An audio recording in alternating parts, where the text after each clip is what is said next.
Yep. Now I'm going live. Okay, here we go again. New technology with the Nevo at Minneapolis Television Network here in Minneapolis. Where else would the Minneapolis Television Network be? Okay, this is pretty exciting. My buddies are with me today. Paddletail. Now I've got this little iPad that I can look at to see what the screen is showing. So let me give you an example. Here's my buddy Nibbles, and there's Paddletail, the beaver. Take a look at him. Look at that. Full screen on Paddletail, the beaver. Now I'll show you a shot of Nibbles, the rabbit. Their group of the Earth Protector animals, there are 7 of them. Could be more, there could be less, but I have designed them so far with the 7. Nibbles is the rabbit and the beaver. We've got a bear and a skunk and a blue jay and an eagle. Let's see, I'm going to go back to full screen. So a little of what I'm doing is experimental as I go along here with this brand new technology. So let me get this little piece of business out of the way. That's my name, and there's my phone number. Write down the phone number because you're going to want to be calling me one of these days when you need help. When you can't get any help from anybody else, give me a call, and I'll help you out. Whether it's the environment or education or economics, you call me, and I'll send Paddletail over. If you live near water, if you don't live near the water, then we'll send Nibbles over, or we'll send me over. Number of issues to discuss today. We're going to talk about money and the environment, and the politics are really nuts these days, huh? People running for all kinds of offices, governor, attorney general, Congress and Senate, and it's really exciting. What's very important here in Minnesota is we have to express our sovereignty. Minnesota, like the other states, are sovereign states and not necessarily impacted by the decisions of the federal government. We can make our own decisions in many cases. A lot of things we're under the thumb of the federal government, but if we don't take their money, they don't really have much control over us. So when I say us, let me tell you who we are. We're the Earth Protectors. Isn't that beautiful? Yeah, beautiful shirt.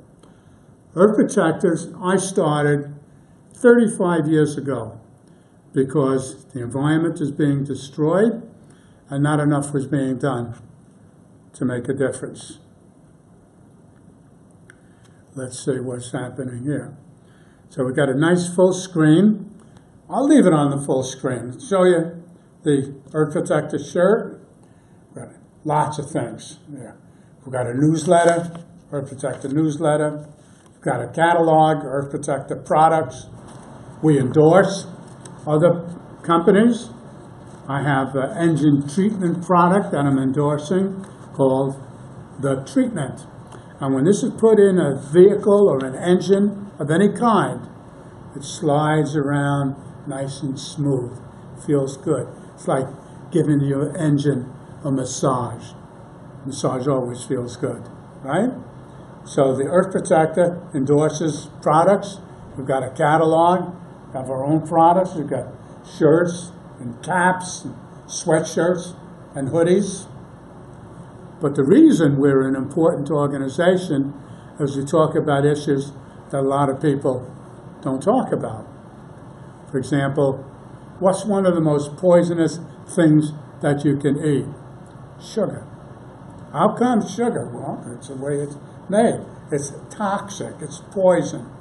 New study shows decades they've known about the poisons of the sugar.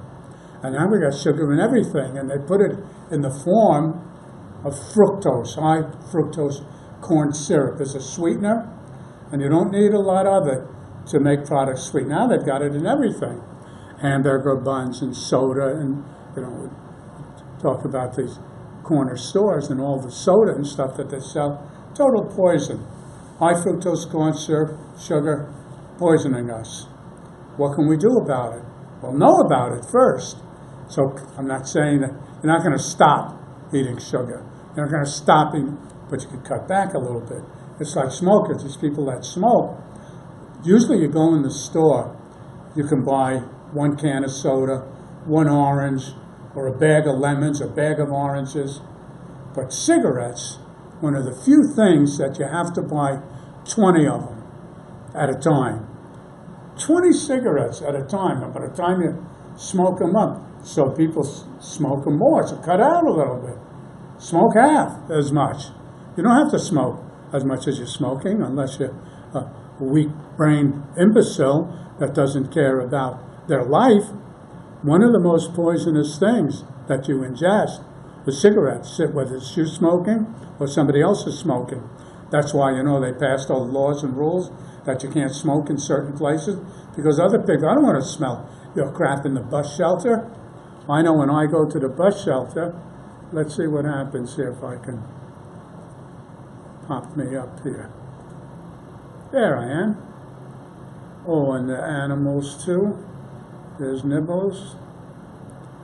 Let's see. I'll move that up. I'm in a bus shelter, and the guy comes in there smoking. It says no smoking in the shelter. I said, there's no smoking in the shelter.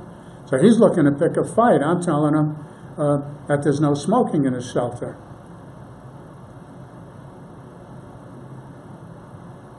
So how come people smoke in the bus shelter when they don't know smoking and other people get it? Because they're imbeciles. First of all, you got to be, now that we know, back in the day, when I was a young person, I smoked. And they used to advertise the cigarettes. More doctors smoked Camels than any other cigarette, and doctors used to promote it, and smoking was cool, from Humphrey Bogart and all the other actors or actresses at the time.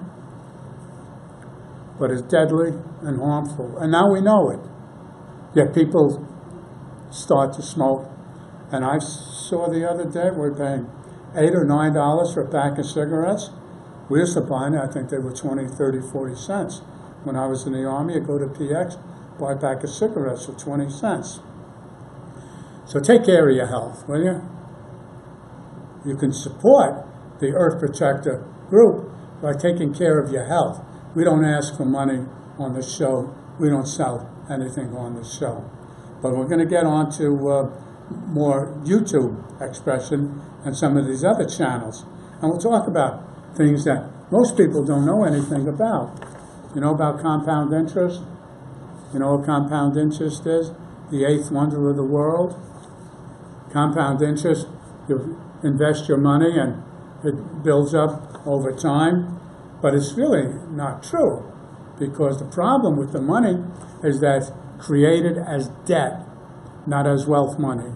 For example, in the old days, you used to take your ore to the mint, and the mint would stamp it into coins, and you would have money to spend.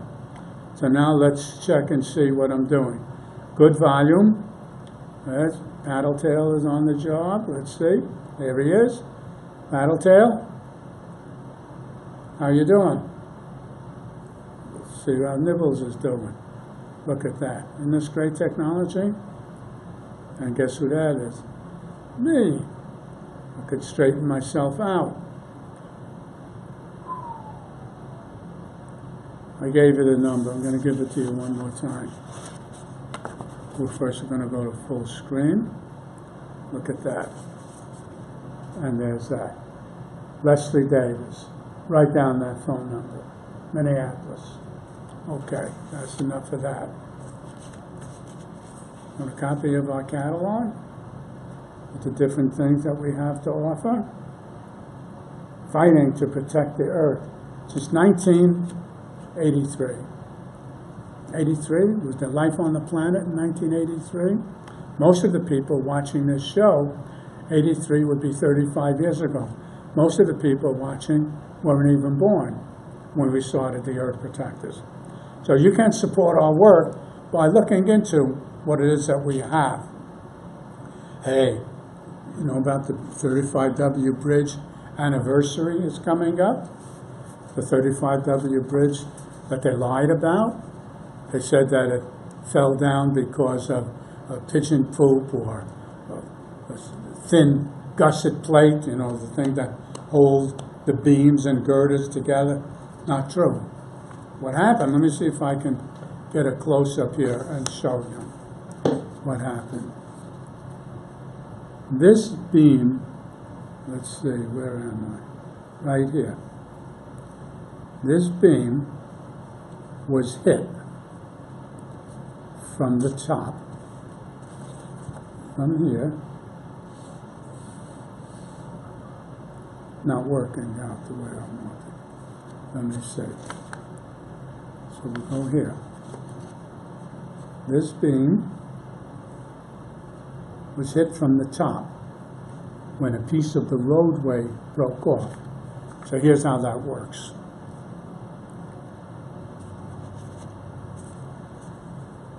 Here's the bridge.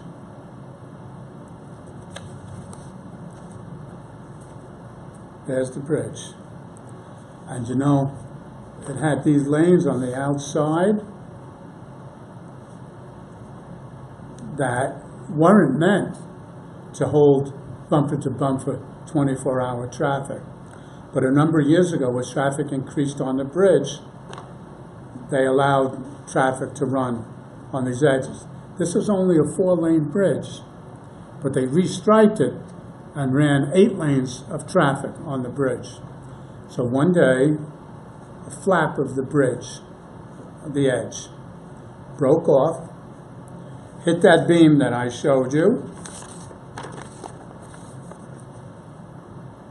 Let's see if we can find the beam. Hit this beam coming up and knock the bridge over. That's why when you see the bridge, after it collapsed, you could see how it twisted and was hit. Well, Godzilla wasn't in town, so that didn't cause it. What caused the bridge to twist like that? It was hit from the side by the collapsing cantilever, the edge of the bridge. So that's the story of the bridge. And they lied. Who lied? About 8 or 10 people that we mentioned in a lawsuit that was thrown out but could come back. And these people are Carol Molnow, when she was the lieutenant governor under Tim Pawlenty. He let her operate. She had no experience. I mean, she's good at arm wrestling or driving a tractor, but she doesn't know anything about transportation other than driving her ass over our farm in Boonesville. But he allowed her to be the transportation commissioner, and she wasn't even in town when the bridge collapsed. So we want to find out, my colleagues and I, what did they know about traffic running on the edge of the bridges? Would that cause the bridge to be unstable? So Carol Molnow and McFarland, what was his first name, McFarland? I don't know. Not Al McFarland. Al McFarland is the publisher of the Insight News. McFarland, what was his name? Bob McFarland was the flack for the Minnesota Department of Transportation. He was Mr. Know-It-All, the go-to guy. So we want to find out whether McFarland okayed traffic running on the edge of the bridge. He and Dan Dorgan and Carol Molnow. Bob McFarland, Dan Dorgan, Carol Molnow. They're 3 people from the Department of Transportation that we'd like to talk to in a deposition, and get some emails and phone calls and find out who knew what when the bridge collapsed. It wasn't because of poor maintenance and not being examined. That wasn't what caused the collapse. The collapse was running heavy traffic along the outside edge of the bridge that was only meant for pulling on or pulling off or pulling over or snow plowing, not 24-hour-a-day traffic. Some people have different opinions. It doesn't matter to me what their opinion is. You know, opinions are like assholes. Everybody has one about just about everything. But as far as the 35W bridge, I know what caused the collapse. And they lied to collect the money from the federal government. You know, between the paying for the new bridge and different grants and paying the victims and all of that, probably over $400 million. That's a lot of money to get for a lie. And the federal government never should have paid that, because the blame falls on Pawlenty and the administration and the Minnesota Department of Transportation, because they allowed work to be done on the bridge, traffic running on the outside edges of 24/7. And you know, when you open up the skeleton of the bridge, it kind of weakens it a little bit. Well, who gave the okay? They should have closed that bridge when you want to work on it. You know, dig up the whole bridge, pounding away, cement trucks on the bridge, rolling around and waiting to pour the cement the night of the collapse. So with all that activity going on, pounding on the bridge, drilling in the center, cement trucks waiting to go on, caused that weakened edge of the bridge, the flap, to fall. Hit the pier, the beam going up from the pier, and knocked it over. And here's somebody calling. I probably should have shut off my phone. John, I'm taping my TV show right now. I'll call you back in a half hour. Okay, that takes care of that. Doing everything, huh?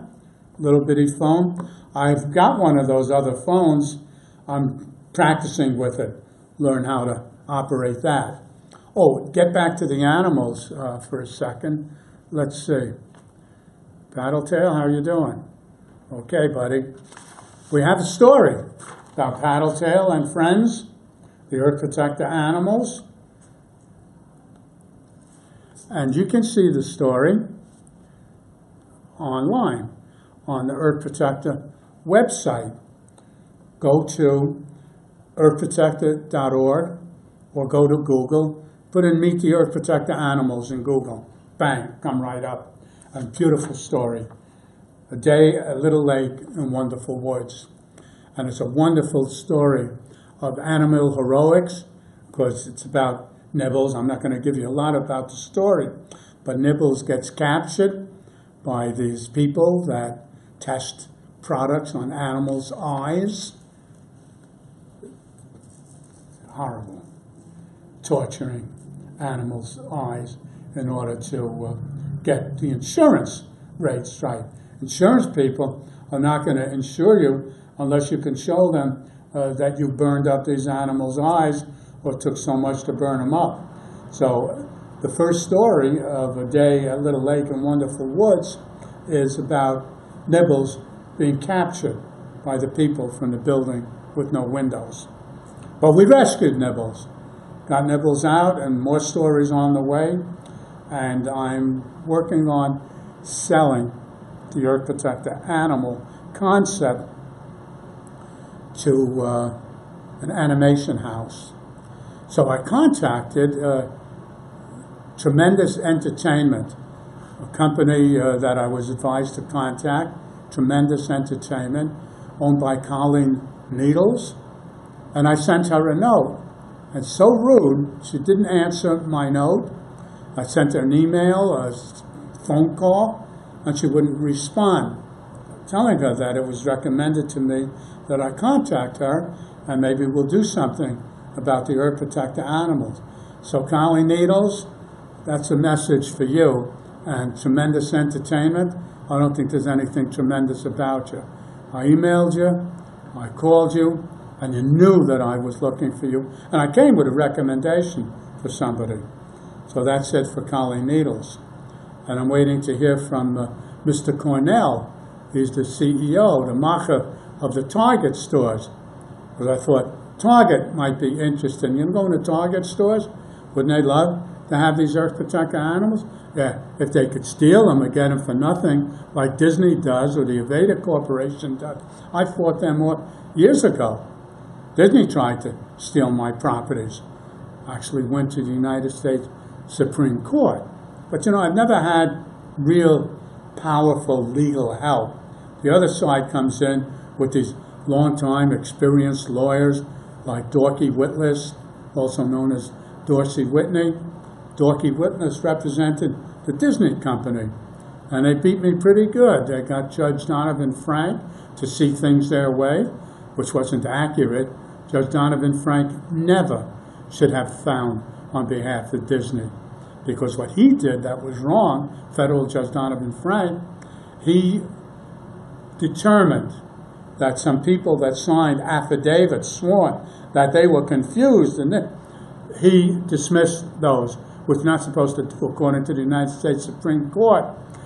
An affiant determination is not supposed to be made by the court below. That's for a jury to decide. The jury should have heard my case and the evidence, and they would have seen that Mickey Mouse, the little pervert, and the Disney weirdos with Michael Eisner at the time. I contacted Disney and told them, you stole my properties, you got to settle up. They wouldn't settle up. Aveda, when they stole it, they wouldn't settle up. So people love the name Earth Protector. They love the logo, and it's going to be really big. It's going to be international in scope. We've got some people in Europe who are stealing the logo. I can't go after all of them. I can't afford to do that.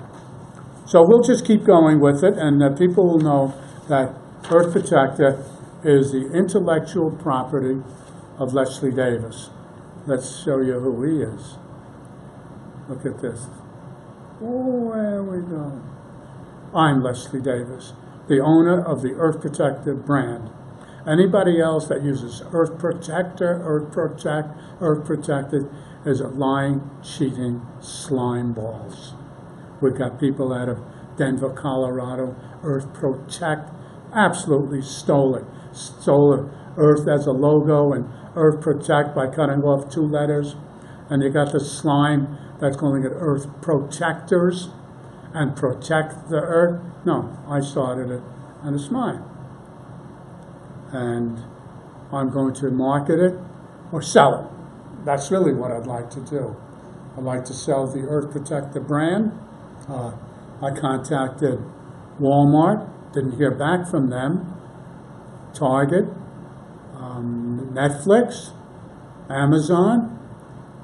You think that people, if they can run big businesses like that, would have the courtesy to reply to a letter when you send it to them. They've got lots of staff of well-paid people that certainly have an opportunity to answer.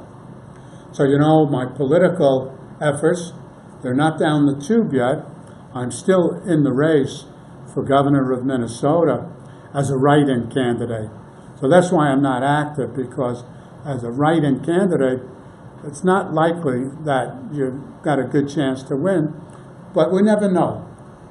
If people like yourself want to help, get on board, publicize the campaign, all it takes for me to be elected governor is for 900,000 people to write my name in on the ballot.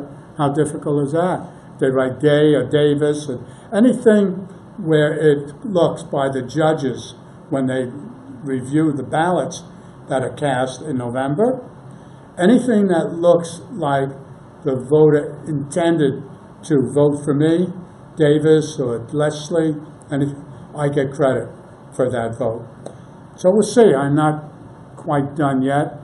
Maybe I'll run as the write-in and see what happens. Got the newsletter. First one is ready. Walking Gently on the Earth. Got Earth Protector News, talking about issues that are going on, how to become a member, some work that's going on. But you know, my big issue as governor of the state of Minnesota deals with money. Where money comes from and how it comes into circulation is something I and my colleagues, Gregory Soderberg, knows about. I won't mention the other guy because he doesn't like me, Mr. Know-it-all about money. But I'm working with Greg Soderberg, and he knows a lot about where the money comes from, how it comes into circulation, and what we can do in Minnesota. So some people say, well, you can't create money. I said, the state is not creating it. The banks create the money. They do it in a computer. When you go in for a loan, the banks create the money. So let's see where we are now. You know about your diet. We're going to cut down on the sugar. If you're smoking or drinking, you're going to reduce that somewhat. You know, they talk about beer, a beer hall opened here and a beer hall opened there. I'm going to have a beer bus and we're going to meet in a bar. And that's sick. I mean, you don't get sick from drinking that alcohol. Putting alcohol in your system is poison. It's like sugar. Maybe not quite as bad as the sugar, or maybe even worse. And the smoking a pack or pack and a half of cigarettes a day. What a bunch of sickos, huh? Let's see how we're doing. I've got somebody keeping to look at that. Isn't that terrific? We'll go from there. Hey, Battletail, what's up? Yeah, bro. Hey, Nibbles, what's going on? Oh, our ear's falling off. Look at the beautiful ears. That's what guys like about Nibbles, are ears. And they say, when Nibbles gives you some ear, you know you've had it. So let's see where I am. Call him endorsed. If you have a product that's environmentally friendly or healthful, we're going here, then we're going there. You can call me and I look at it and maybe give you an Earth Protector endorsement, like I have for the treatment, the engine treatment product. What it does, the engine treatment, it increases the intervals between oil changes, which means you're saving a lot of money. You don't have to change your oil as often. It reduces the vibrations, what some people call harmonics. So right away, you know, if you're reducing the vibration and you're increasing the length of time to change your oil, you're saving money, and you know that it's going to improve the performance of your vehicle. I like to put it in the big trucks, but I've given some friends 2 ounces they can put in their cars, and they love it. They tell me the cars are running smoother and quieter, and they're getting more gas mileage. So you can be that also. If you got an old beater or you got a big truck, you can work with me, and I'll get you a couple of ounces of the treatment. Put it in your car. You got a big truck, you have to have 12 ounces. Unless you want to do a special test with me, you have to buy it. But if you want to do a test with me, I'll do it with you, and I'll pay for it. So let's see. And then you're going to go and you're going to look for the story, right? The Earth Protector animals. And you have to just go and Google them. Real easy. Go on any of the search engines. Meet the Earth Protector animals, and up will come the story. And you'll be able to read about them. Very nice story. And a beautiful colored picture, like a poster of the animals. And Collie Needles, remember that for yourself. Tremendous entertainment. Bunch of losers. She knows who I am. Her and her husband, Tom Stewart, they were with, what is that slimy TV station company? KSTP company with Hubbard. Boy, did they treat Leslie Davis like crap over the years. But back in the day, when Stan Turner was there, I got some fair treatment. Not from Cindy Brucato. Oh, imagine those names coming up. Cindy Brucato, Colleen Needles, and all of those people. So we're getting close to the end of the show, and I'm glad I got through. It's the first time I'm on my own with the new technology. So we say, thanks to Paddletail. Let's see. There he is. Thank you, Paddletail, for helping out for the show. Now, Nibbles. Thank you, Nibbles. And now we say everybody. So that's it for the show. Thanks a lot for watching. Give me a call. I gave you the number earlier. You're not getting it again. Now let's see if I can shut it off. Bye.